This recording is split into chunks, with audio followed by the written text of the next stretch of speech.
Welcome back.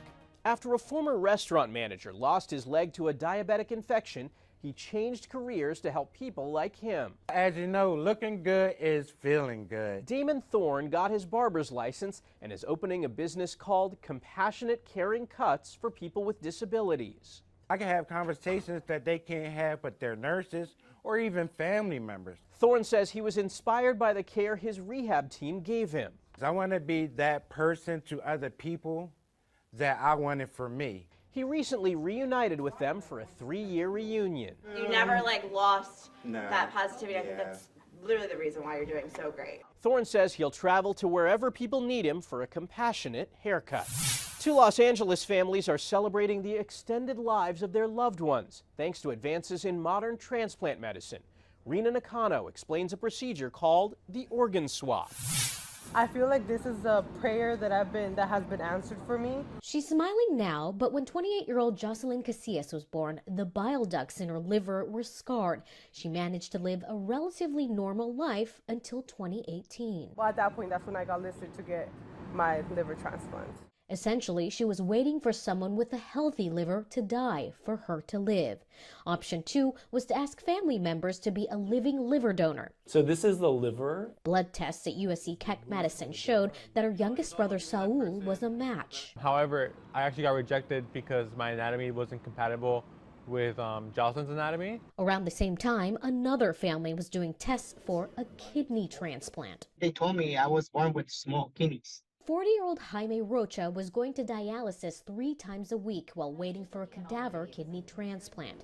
When doctors told him about the living kidney donor option, his youngest sister Katia spent a year to lose 78 pounds and qualified to be his donor. We were the perfect match. It's just I had a lot of arteries and veins around my kidneys that made it very high risk. They thought all hope was lost until they heard about option number 3.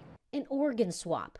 Remember, Katia's kidney was not a match for Jaime, and Saul's liver was not a fit for Jocelyn.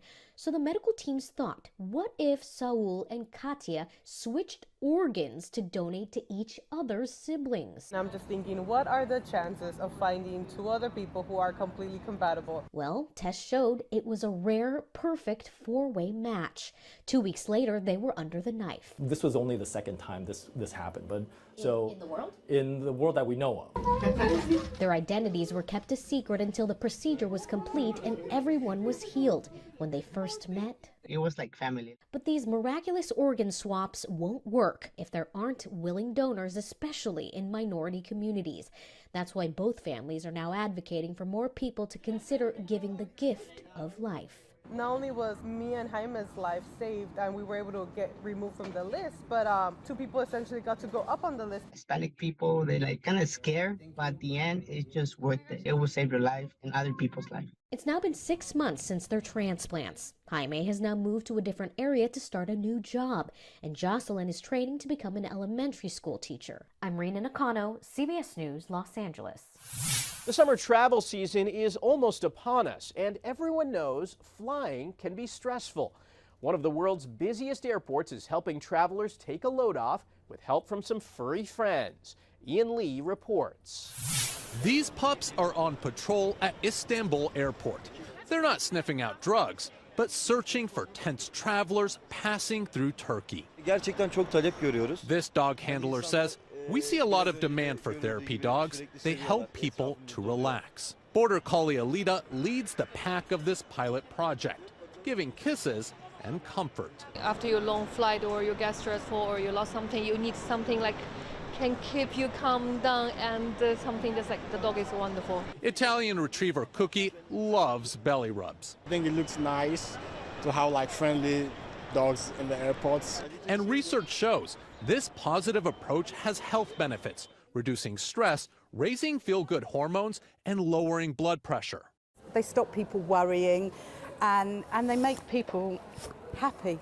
The idea is being unleashed at airports around the world, from the UK to Miami International. He's here to keep you happy and de-stressed. He's doing a great job. Is he? He's doing a great job, bro. It's dogs doing what they do best. This is Brody. See how soft he is? Being our best friends. Ian Lee, CBS News, London.